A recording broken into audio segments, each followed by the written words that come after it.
कलियुग आहे म्हणतात. ज्या महाराष्ट्रात सध्या घटना घडत आहेत त्यावरून तर खरोखरच कलियुग असल्याचे लक्षात येते.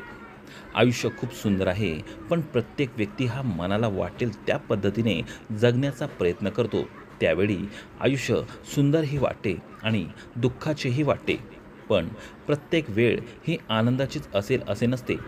सांगायचे कारण एवढेच की पुणे शहरातील एक घडलेली घटना आहे.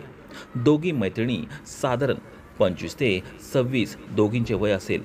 दोघी मैत्रिणींची एवढी मैत्री होती की दोघींनी नवरा अदलाबदल करून शरीर संबंधाचा आनंद घेण्याचे ठरविले. सुरुवातीला दोघींना वेगळे वाटले, पण ज्यावेळी काय होते हे पाहण्याचे दोघींनी ठरवले. अखेर तो दिवस आला. महाबळेश्वरला दोन्ही जोडपे गेले आणि त्या रात्री सर्व काही पार पडले.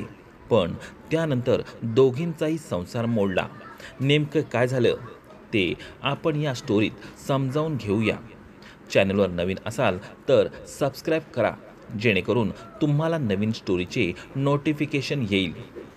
पुणे शहरातील एक नामांकित परिसर. त्या ठिकाणी एका अपार्टमेंटमध्ये कंपनीत काम करणारा आकाश नावाचा तरुण राहतो. 2-3 वर्षापूर्वी त्याचे भाग्यश्री नावाच्या तरुणीशी लग्न झालेले आणि त्यांच्याच बाजूला प्रकाश नावाचा दुसरा तरुण राहतो. त्याचेही काही वर्षापूर्वी लग्न झालेले. प्रकाश आणि आकाश हे कंपनीत काम करत होते. आकाश हा कंपनीत मॅनेजर पदावर काम करायचा, तर प्रकाश हा सब मॅनेजर म्हणून दुसऱ्या कंपनीत काम करायचा. दोघेही कंपनीत कामाला गेले की घरी भाग्यश्री आणि प्रकाश याची बायको आकांक्षा शेजारीच दोघांचेही फ्लॅट होते. त्यामुळे दोघींची ओळख झालेली होती. दोघेही समवयस्कर असल्यामुळे दोघींची गप्पा गोष्टी थट्टा मस्करी चालू असायची. कोणत्याही प्रकारची अडचण आली की भाग्यश्री आकांक्षाला सांगू लागली. इकडे आकाश आणि प्रकाश हे दोघे शेजारी राहत होते, पण दोघांचे जास्त बोलणे होत नव्हते. कारण दोघांच्या रात्री कधीतरी भेटी व्हायच्या, त्यामुळे दोघांचा जास्त संपर्क येत नव्हता. आता आकाश हा मॅनेजर होता आणि प्रकाश हा सब मॅनेजर होता. त्यामुळे दोघांच्याही पोस्टचा थोडा विचार दोघेही करायचे आणि लांबच थांबायचे. आकाश आणि प्रकाश यांचे लग्न होऊन 2-3 वर्षांनी कालावधी झालेला होता, पण दोघांचेही मुले झालेले नव्हते. मुलांचे प्लॅनिंग करून आकाश वागत होता, तर प्रकाश हा आकांक्षाबरोबर सर्व काही करायचा, पण त्याच्या प्रयत्नाला यश येत नव्हते. त्याला घरात बाळ जन्माला आले तर आकांक्षाला सोबत होईल असे वाटत होते. प्रकाश याचे विचार वेगळे होते, तर आकाश याचे विचार वेगळे होते. प्रकाश याची बायको दिसायला सुंदर होती. कधीकधी आकाश याची शिफ्ट चेंज व्हायची.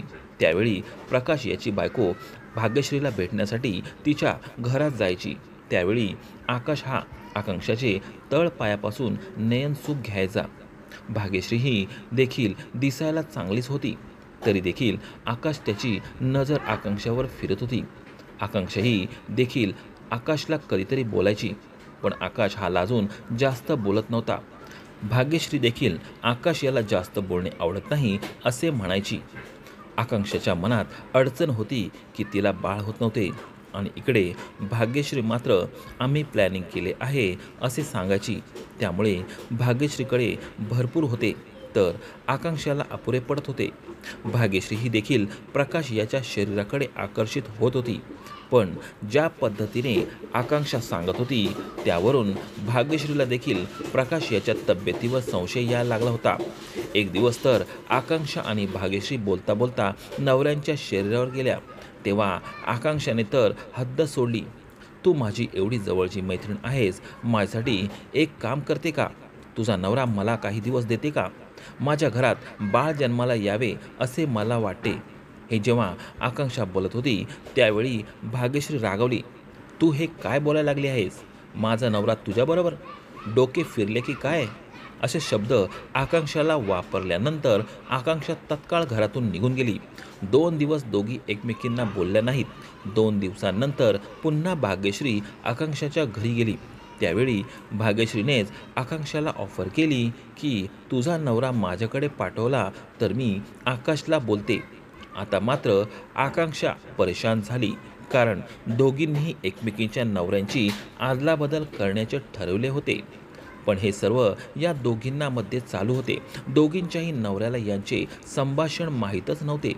भाग्यश्री आणि आकांक्षा तयार झाल्या, पण ही गोष्ट नवऱ्यापर्यंत पोहोचविणे अतिशय कठीण काम होते. तरी देखील दोघींनी आकाश आणि प्रकाश यांना राजी करण्याचे ठरविले. त्यानुसार आकांक्षाही प्रकाश याला आपण बाळासाठी डॉक्टरांचा सल्ला घेऊ असे कारण सांगितले आणि 2 दिवसात प्रकाश आणि आकांक्षा डॉक्टरकडे गेले. त्यानंतर जी काही प्लॅनिंग भाग्यश्री आणि आकांक्षा करत होते त्या पद्धतीने सर्व पार पडत होते. आकाश याच्याबरोबर जरी शरीर संबंध झाले तर प्रकाश याला डॉक्टरांकडे गेल्यामुळे बाळ होण्याची शक्यता आहे असे सांगता येईल असे आकांक्षाला वाटत होते. इकडे भाग्यश्रीने आकाश याला एक मदत हवी आहे असे म्हटले. त्यावेळी आकाश याच्या कानावर अदलाबदलीचा विषय पडला. त्यावेळी तो हैराण झाला. भाग्यश्रीलाच तो मारायला उठला. तुला काही अक्कल आहे का? तू काय बोलायला लागली आहेस? पण जेव्हा भाग्यश्रीने त्याला समजावून सांगितले, आकांक्षाला बाळ होत नाही, त्यामुळे तिची इच्छा आहे की डॉक्टरपेक्षा तुझ्याकडून बाळ होत असेल तर एवढे बोलून भाग्यश्री शांत झाली. आकाश याच्या मनातही आकांक्षा होती, त्यामुळे त्याने होकार दिला. आता विषय असा होता की आकांक्षाला आकाशची गरज होती. मात्र भाग्यश्री प्रकाश याच्याबरोबर काही करणार नाही याची पूर्ण काळजी आकाश याने घेतली.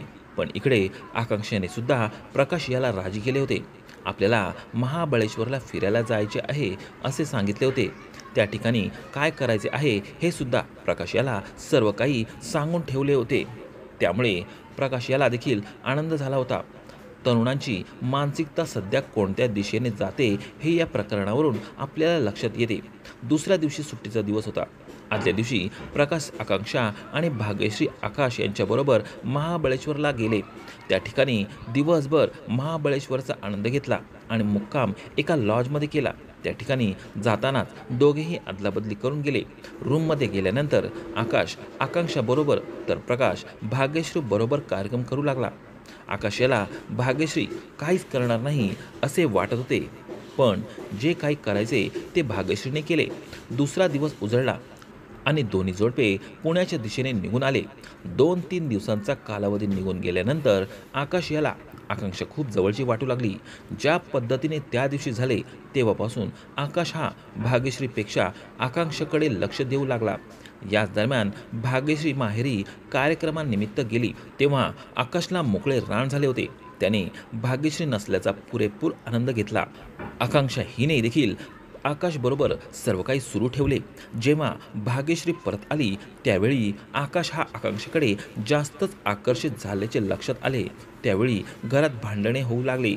त्यामुळे आकाश आकांक्षाला पुण्यातील लॉजवर घेऊन जाऊ लागला. एका मैत्रीचा आकांक्षा विश्वासघात करत होती. एक वेळ प्रकाश याने आकाश आणि आकांक्षाला हॉटेलमधून बाहेर पडताना पाहिले आणि त्याच्या डोक्यात संशय वाढला. घरी आल्यानंतर आकांक्षा बरोबर त्याचे भांडण चालू आले.